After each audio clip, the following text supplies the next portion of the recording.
Hi everyone. You're probably thinking, oh, where's Chelsea? Well, I've decided to give her a break this week. So I don't know if any of you remember me from, this is way back, back. I did a testimony for Chelsea. So I'm Chelsea's little sister, or not the youngest, we've got another one, but I'm the one straight after Chelsea. And I don't know how Chelsea does this. I think she does a little introduction first and then the music comes in. So I'm kind of going to do a little encouragement thing like Chelsea did last week, which or 2 weeks ago, which I think kind of goes hand in hand. And well, I mean, we'll see how this goes. Be kind to me because I don't really know how to do this stuff, but okay. You ready? Okay, this how the story goes. Been sick a long time, only God knows. But it's alright, but it's okay, because I'm here to encourage you anyway. I know it's rough, I know it's tough, but I'ma show you how I came out the dust. He had his way, and now this is my story. So I just want to start by saying praise be to God. I did a 3-year course for music, and in my last testimony I spoke about like struggling, not knowing what I wanted to pick, not knowing what I wanted to do. And now I'm here telling the testimony on the other side of it.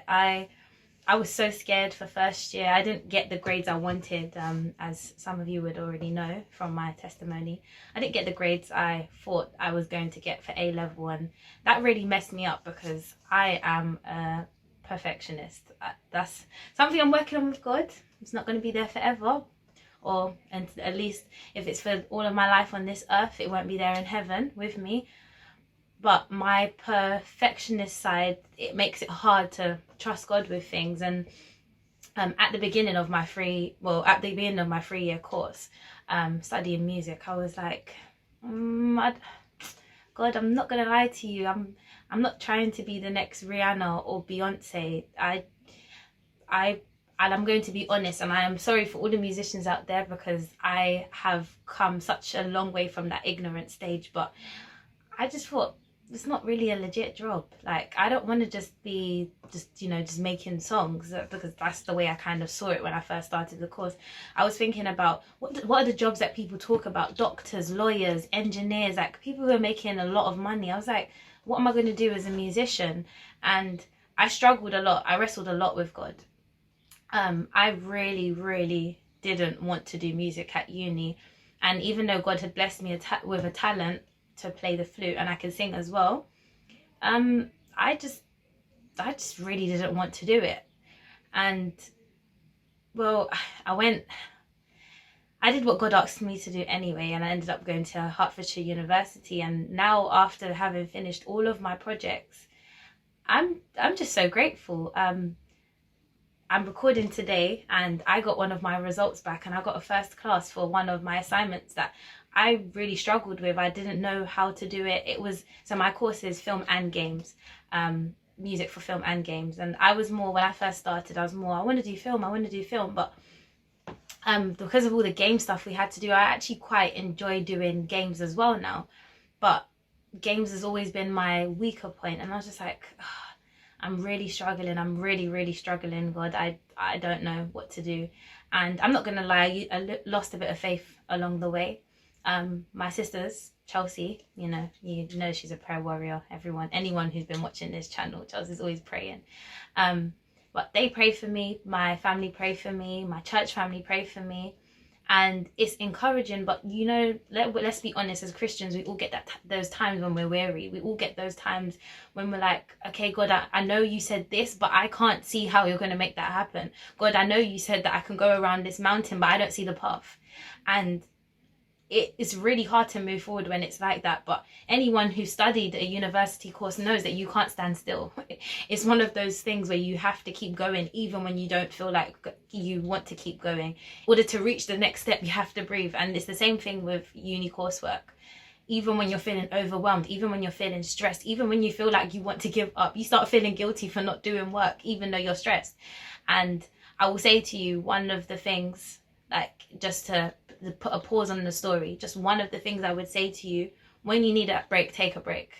Like, as I always say, if anything is to happen to you, that uni course is still going to be there. Even if you take a 10-year break, you could still go back and do the same uni course. Do not, under any means necessary, don't start starving yourself. Don't start saying, I'm going to do all-nighters. Don't start saying, I'm not going to have a social life. Like, I'm not saying to go out and do loads of stuff when you know you've got work to do, but cut yourself some slack. You can take a break. Like, it's hard. It is hard balancing uni life. It is hard to be sociable, to get the right amount of sleep, and to do your work. But don't kill yourself trying to do it. And when you realize that you're not going through it by yourself, God is there with you. You can take that break. You know that Chelsea's an Adventist. I'm also a Seventh-day Adventist. And sometimes even when deadlines are coming up and I'm like, Sabbath's coming and I've got a deadline. I had one that was due Sunday and I had to take time out. It was a group project and I felt so bad to say to my friend, like, I can't do any more work. I'm spending time with God. And that was hard to say because I knew if I just did a bit more, maybe our grade would be a bit better. And even though I don't have the results, I decided it's better to remain faithful to God and keep the Sabbath, keep it holy, rather than saying, I'm going to get this done, because God gave me time. I still had time on Sunday to do what I needed to do. But sorry, I'm going off on a tangent. I just wanted to put that little bit of encouragement in there. But this assignment I've just gotten a first for, I struggled with it and I didn't know where it was going to go. And even as I was praying when I was sending it off, I was you know when you pray, you ask, you say, oh yeah, I want a first, but you're like, if someone else is praying for you, you're like, God, you know what, I'll be happy with like a, give me a 2-2. Let me just pass it. Let me just get a pass. But that's making our God small. God is not small. He's a big God. And we could say, God, I want 100%, and he can make that happen. But sometimes we pray really small prayers because we reflect how we see ourselves on how we see God. I know as a human, I'm limited in what I can do. I'm limited in how far I can go. But I shouldn't project that on God, because God isn't human. He's not me. He's not a human being like me. I am made in his image, but I don't have everything that God has. And yes, God being a loving God has given so much of what he has to us, but I don't have everything. And just getting the result back, because I didn't open it, and I had my friend from uni messaging me and she's like, oh, have you opened it? What grade did you get? And I was like, I finished my uni course now. Everything's handed in. I don't want to be stressed. I don't want to see a bad grade. And that was already me putting the negative on it. I didn't even know if it was going to be a bad grade. It could have been a great grade, and actually it turns out it was. But this isn't just about me talking about my assignment and going on about how I got a first, because even if I got a 2-1 or a 2-2, or even if I just passed, I mean, I'm still thankful to God, because we really don't know where we're going to be tomorrow. We don't know where we're going to be in the next minute, but God does. And sometimes it is hard to trust God. It isn't easy. And I don't know, I've never met a Christian who has said to me, yes, trusting God is easy, because it's not. And that just makes it even more special when we do trust and we see what comes out of the trust we have in God. Because if it was an easy journey, if it was, I'll pay you £100 if you have faith in God, well, then we can all fake faith. We could all say, well, we want that little bit of 100. Who, I don't know, go get a nice jacket, go get some nice trainers. I don't know what you guys are into. But when it looks like there could be no reward for it, that's when it becomes different. That's when we have to really start thinking about it. Why do we have this faith? But my older sister, so not Chelsea, but the one older than her, she always told me when I was struggling with things, think about what God has already done for you. Think about the things that God has already said he was going to do and it has come to fruition. Think about the things that God has done for others. Like, sometimes we read in the Bible and we're like, yeah, but this doesn't really apply to me. Like, okay, Jesus is talking about sheep. Okay, sheep, all right. But these things, we can make it applicable to us. Joseph's story, how he was sold into slavery, look at where God brought him from. He was low. He was very low. He was thrown into prison for something he didn't do, and God made him great. And the thing is, sometimes we're like, yeah, but God did that for them. That was in the past. But there's even stuff now. There are things now in my life that I can look back, and it might be small to someone else, but it's a big thing for me. Like, even me being on camera here and talking, it's something I wouldn't have done a couple of years ago. And just that growth in my confidence, it's amazing. Like, I can only thank God for that. And it's just, yeah, going back to, this is the ending of my journey. This is the place where I didn't know what it was going to look like when I was first starting my uni course, the course that I wanted to quit after the first week, the course where I felt I didn't fit in, the course where I said, well, what am I going to do at the end of it? But I just love music. And the thing is, we don't always know where our journey with God is going to go. And let's be honest, most of the time we don't actually know. Like, we're like, okay, I kind of have an idea. And obviously, we are all different. God is not going to say, everything I do for Rhian, I'm going to do for you, Chelsea, or I'm going to do for you, whoever's watching. We're not all going to be the same. And God does know the desires of our hearts. He's not going to give us things we don't want. For instance, I'm into music, but I'm not into, I don't know, computer science. So God's not going to say, yeah, I'm going to put you in a job in computer science, unless he has someone there for me to meet, or for some other reason. But that's not my desire. God knows I love music, and I'm here now. And to be honest, I don't even know in terms of job prospectuses where I'm going to be going with that, but I feel relieved because God has gotten me to this place where I never thought I was going to get to. After going through a pandemic, going through all these family issues and everything else that Chelsea's probably spoken about on her channel, I'm here. And I can only thank God for that, because uni is hard. And everyone has their different walks in uni. Everyone has a different journey to go on. God has something different to show all of us as we take our way through. And this is for anything. I am specifically talking about uni because this is the stage that I've just finished. But in any walk of life, and for whatever we're doing, God has a reason for why he has us there, and he always has something to show us. But after just talking, I just wanted to go to the Bible and just give you guys some words of encouragement. And I'm in Psalms 37. I'm going to read verse 4 and verse 5. And it says, "Delight thyself also in the Lord, and he shall give thee the desires of thine heart. Commit thy way unto the Lord, trust also in him, and he shall bring it to pass." And for me, and this is my understanding, is that, as I said before, God knows our desires. God knows our hearts. God knew that I was scared to do music because I was thinking about worldly success. I was thinking about the money, not things that are from above. And God knows, and God knew I love music, and he knew that I'd still love music 3 years later.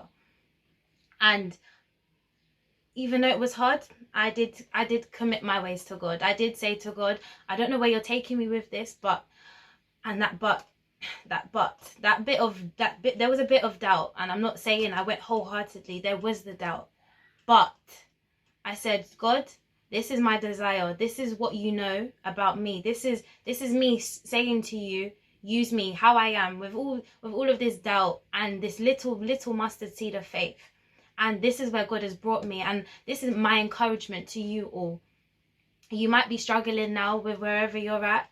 You might be thinking about, well, what I want to do isn't going to make me money. What I want to do isn't going to make my parents proud. What I want to do isn't going to make my friends look at me as if I'm doing something with my life. But we have to remember that worldly success isn't the same kind of success as God's success. We have to remember that just because it is great to the world, it doesn't mean it's great to God. And really and truly, and I'm not even saying this in an ignorant or arrogant way, but we should care more about what God thinks than we care about what other people think, because ultimately God is going to be our judge. And you are going to go up and down. You're going to go on that roller coaster. And I'm not going to say that it is easy, but it was so much easier because I went through it with God. because on those low days when I couldn't do any more, God did for me. On those days where I couldn't walk anymore, there were still footsteps, but they weren't mine. That's when God carried me. On those days where I felt like giving up, it wasn't just my willpower alone, it was God's power. In those times when I didn't get the grades and thought, should I even be a composer?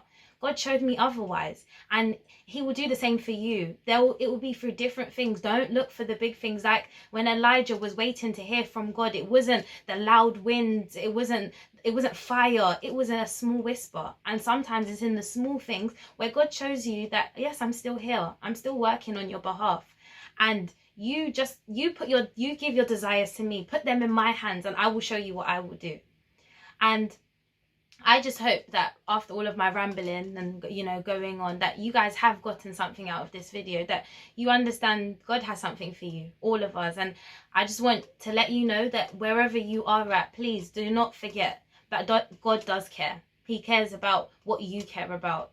If he knows when you lose one hair on your head, and sometimes we don't, I don't know how many hairs are on my head. If you know that information, then you're a brilliant person, but I don't. But God cares. He cares if we care. And even when we don't really care, he's still caring. So please keep going on, keep pressing towards the mark, keep watching Chelsea's vlogs, because she, every 2 weeks, it's really bad, every 2 weeks, she's got another word of encouragement for you. And guys, I ask, please keep praying for her, because Chelsea comes here every other week to talk to you guys, but she's going through her stuff too. And you all know about her sickness, you know, she's still struggling, but I will tell you, her faith has helped my faith, and I pray that through this YouTube channel she's been helping your faith also. So guys, keep being encouraged, keep pressing towards the mark. Now I know I've said that, but it has to be our motto, it has to be our thing. And you know what, if you're feeling down, and as I've used this phrase before, if you're in tripped up town, don't stay there. Keep going, keep pushing, because God will come through for you. And you will look back and you will laugh about the times when you thought that this was the end. So I'm going to leave you with that today, guys. I hope you've enjoyed this video, and Chelsea will see you in 2 weeks' time. Take care.